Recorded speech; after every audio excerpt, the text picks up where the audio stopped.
తెలంగాణకు కావాల్సింది అధికార స్వరాలు కాదని ధిక్కార స్వరాలని స్పష్టం చేశారు బీఆర్ఎస్ వర్కింగ్ ప్రెసిడెంట్ కేటీఆర్.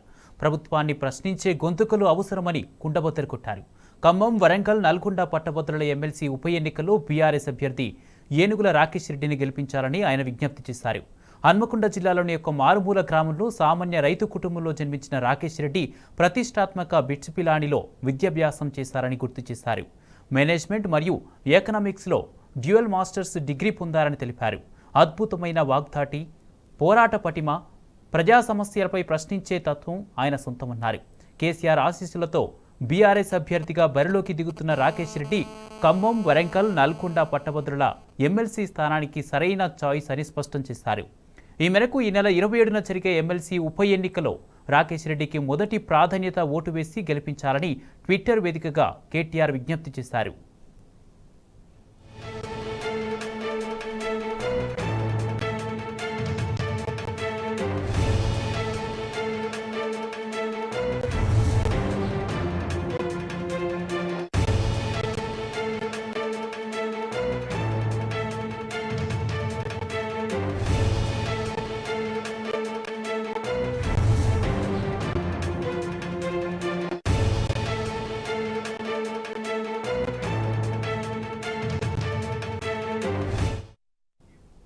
తెలంగాణకు కావాల్సింది అధికార స్వరాలు కాదని ధిక్కార స్వరాలని స్పష్టం చేశారు బీఆర్ఎస్ వర్కింగ్ ప్రెసిడెంట్ కేటీఆర్. ఇదే అంశానికి సంబంధించి పూర్తి అప్డేట్స్ మా ప్రతినిధి లివిల్ అందిస్తారు. లివిల్, కుమార్, ఏదైతే ఇవాళ ఖమ్మం, నల్గొండ, వరంగల్ పట్టభద్రుల ఉప ఎన్నిక జరుగుతున్న నేపథ్యంలో బీఆర్ఎస్ వర్కింగ్ ప్రెసిడెంట్ ఆసక్తికరమైన ట్వీట్ చేశారు. ఇవాళ తెలంగాణకు కావాల్సింది అధికార స్వరాలు కాదు, ధిక్కార స్వరాలు, ప్రభుత్వాన్ని ప్రశ్నించే గొంతుకలు కావాలని చెప్పేసి ఎక్స్ప్లెయిన్ స్పందించారు.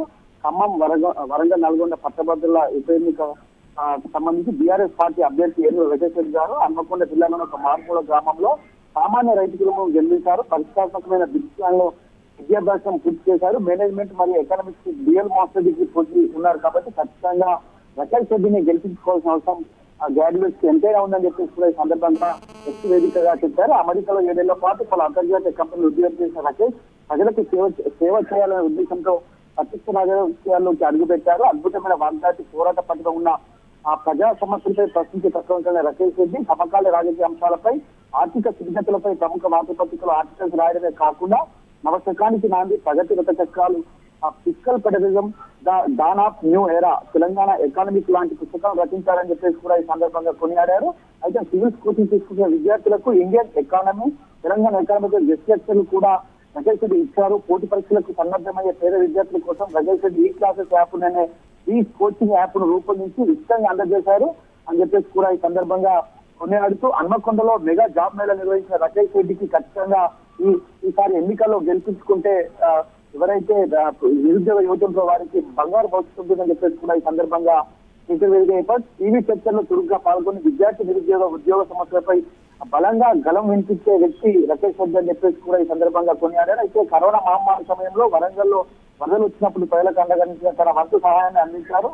ఇండస్ ఫౌండేషన్ ద్వారా ఓరుగల్లో కుచిపుడి పెళ్లి లాంటి నృత్య కళలను, పల్లె సంస్కృతి సాహిత్యాన్ని, మన జానపద కళారూపాలను పరిరక్షించడం కోసం ఎంతోగానో కృషి చేస్తున్నారని కేసీఆర్ ఆశీస్సులతో బీఆర్ఎస్ అభ్యర్థిగా బరిలో దిగుతున్న రాకేష్ రెడ్డికి ఖమ్మం, వరంగల్, నల్గొండ పట్టభద్రుల ఎమ్మెల్సీ స్థానానికి సరైన స్థాయి చెప్పేసి కూడా ఈ సందర్భంగా కొనియాడారు. అయితే యువకుడు, ఉన్నత విద్యావంతుడు, ప్రశ్నించే తత్వం, లోతైన విషయ పరిజ్ఞానం ఉన్న రాకేష్ రెడ్డి గారి పట్టభద్రుల ఎమ్మెల్సీ గెలిపిస్తే పట్టభద్రులు గొంతుగా నిలుస్తారు. నిరుద్యోగుల పక్షాన కాంగ్రెస్ ప్రభుత్వాన్ని ప్రశ్నిస్తారని చెప్పేసి కూడా ఈ సందర్భంగా ట్విట్టర్ వేదికగా చెప్పారు. ఖచ్చితంగా ఇవాళ ఏదైతే రాకేష్ రెడ్డి పోరాట తత్వం కావచ్చు, ఆయన ప్రశ్నించే గొంతుగా ఇవాళ పట్టభద్రులు ఎంబడి ఉంటారు, నిరుద్యోగ యువత ఎంబడి ఉంటారని చెప్పేసి కూడా ఈ సందర్భంగా ట్విట్టర్ వేదికగా చెప్పారు. అయితే ఈ నెల 27న జరగనున్న ఎమ్మెల్సీ ఉప ఎన్నికలో మొదటి ప్రాధాన్యత ఓటుగా రాకేష్ రెడ్డి చేసి గెలిపించుకోవాల్సిన అవసరం ఎంతైనా ఉందని చెప్పేసి కూడా ఈ సందర్భంగా చెప్పారు. ఇప్పటికే రాకేష్ రెడ్డికి సంబంధించి ఆ యువతంతా కూడా ఆయన వైపు ఉన్న పరిస్థితి కనిపిస్తుంది. ఖచ్చితంగా